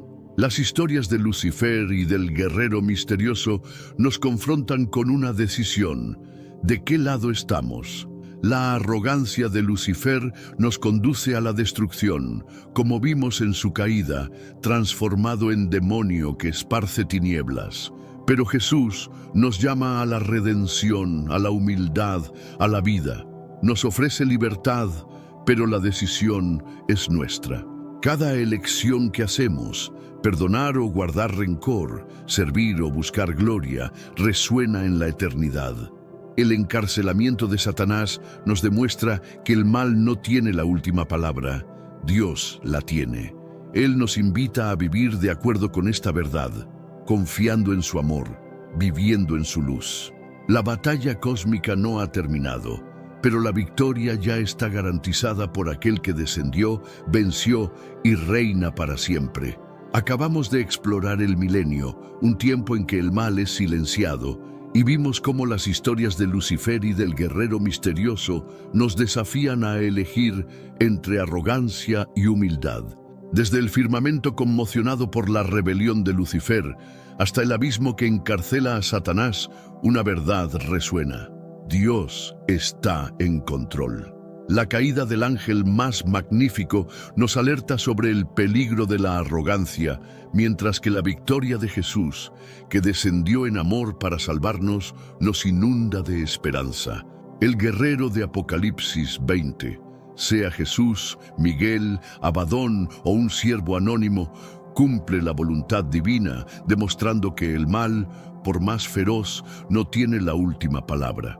Esta odisea cósmica no es solo sobre ángeles o batallas distantes. Habla de nosotros, de las elecciones que hacemos y del bando que elegimos en la batalla eterna entre luz y tinieblas. Ahora la pregunta es, ¿dónde estás tú en esta historia? Reflexiona por un momento. La arrogancia de Lucifer lo llevó a la ruina, pero la humildad de Jesús nos trajo redención. Cada día enfrentamos elecciones que resuenan en esta batalla. Elegimos perdonar o guardar rencor, servir o buscar gloria. La Biblia nos asegura que la victoria ya está garantizada. Romanos 8:37 dice: somos más que vencedores por medio de aquel que nos amó. Jesús, que derrotó a Lucifer, encarceló a Satanás y murió por nosotros, nos invita a vivir en la luz. La salvación está disponible hoy y la decisión es tuya. ¿Estás del lado de la luz confiando en el amor de Cristo o dejando que la arrogancia te guíe por caminos inciertos? Esta historia nos recuerda que la luz siempre vence a las tinieblas. El milenio es una promesa de que el mal será silenciado, pero no necesitas esperar para vivir esa esperanza. Elige la humildad, elige el amor, elige a Cristo. Él transformó la cruz en victoria y ofrece libertad a todos los que lo siguen. Entonces, ¿qué vas a hacer con este mensaje? Suscríbete al canal inmediatamente para más contenidos que encenderán tu fe y revolucionarán tu mente. Aplasta ese botón de like si este video impactó tu corazón y envíalo a esa persona que necesita escuchar que el amor de Dios es superior a cualquier mal. En los comentarios queremos saber, ¿quién crees que es el guerrero misterioso de Apocalipsis 20? ¿Jesús, Miguel, Abadón u otro? Tu perspectiva hace toda la diferencia. Y aquí va un desafío final. ¿Cómo puedes vivir la humildad de Cristo hoy? Tal vez sea pedir perdón, ayudar a alguien o confiar más en Dios. Comparte tu reflexión en los comentarios e inspira a otros. Esta batalla cósmica nos enseña que nuestras elecciones importan. Elige la luz, vive en la libertad que Jesús ofrece y sé parte de la historia que Dios está escribiendo. La luz venció y tú puedes vencer con ella. Hasta la próxima, continúa buscando la verdad y dejando que la esperanza guíe tus pasos. ¿Sabías que el lugar más sagrado del cristianismo podría haber sido construido sobre antiguas tradiciones paganas y rituales que la Iglesia prefirió dejar en el olvido? Durante siglos, historias de cultos solares, dioses olvidados y ceremonias misteriosas permanecieron enterradas bajo piedras santas. Pero, ¿y si todo eso sigue ahí, justo bajo nuestros pies, oculto tras siglos de fe, silencio y conveniencias? En este estudio vamos a descubrir lo que nunca se nos contó sobre este lugar sagrado y por qué la verdad puede ser mucho más compleja de lo que imaginamos. La Ciudad del Vaticano, especialmente el territorio que se extiende bajo la Basílica de San Pedro, no es simplemente un pedazo inocente de tierra consagrada. Es un monumento estratégicamente diseñado que se alza sobre una red de poder enterrado que ha permanecido oculto durante siglos. No estamos hablando de metáforas poéticas ni teorías conspirativas sin fundamento. Lo que pocos saben es que la elección de este sitio específico no fue casualidad divina, sino una decisión calculada, basada en antiguos mapas astrológicos que los primeros líderes cristianos heredaron de culturas previas.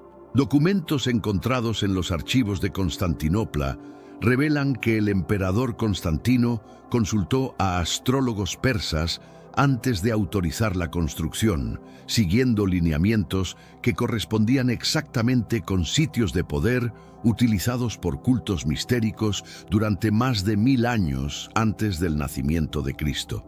Estamos revelando evidencia arquitectónica, histórica y arqueológica de algo mucho más antiguo, más siniestro y completamente opuesto al cristianismo que supuestamente representa. Todo esto yace directamente bajo los cimientos más sagrados de la Iglesia Católica. Comencemos por el sitio mismo donde se erige la Basílica de San Pedro. Esta ubicación no fue seleccionada por su santidad, sino por dominación estratégica.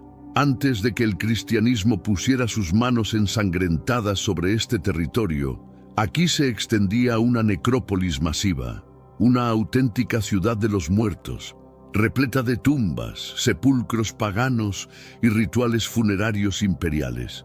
Los primeros constructores de la iglesia No edificaron sobre tierra limpia. Levantaron su nueva religión directamente encima de un cementerio saturado de religiones mistéricas, altares míticos y ceremonias romanas dedicadas a deidades solares y dioses de la muerte. Los huesos nunca fueron removidos, simplemente apilaron su nueva doctrina sobre ellos y lo llamaron resurrección. Investigaciones recientes realizadas por el Instituto Arqueológico Alemán han revelado que bajo la necrópolis conocida existen al menos 3 niveles adicionales de enterramientos que datan del siglo III a.C. Estos niveles más profundos contienen sarcófagos con inscripciones en griego antiguo que mencionan explícitamente a Helios Invictus, el sol invencible,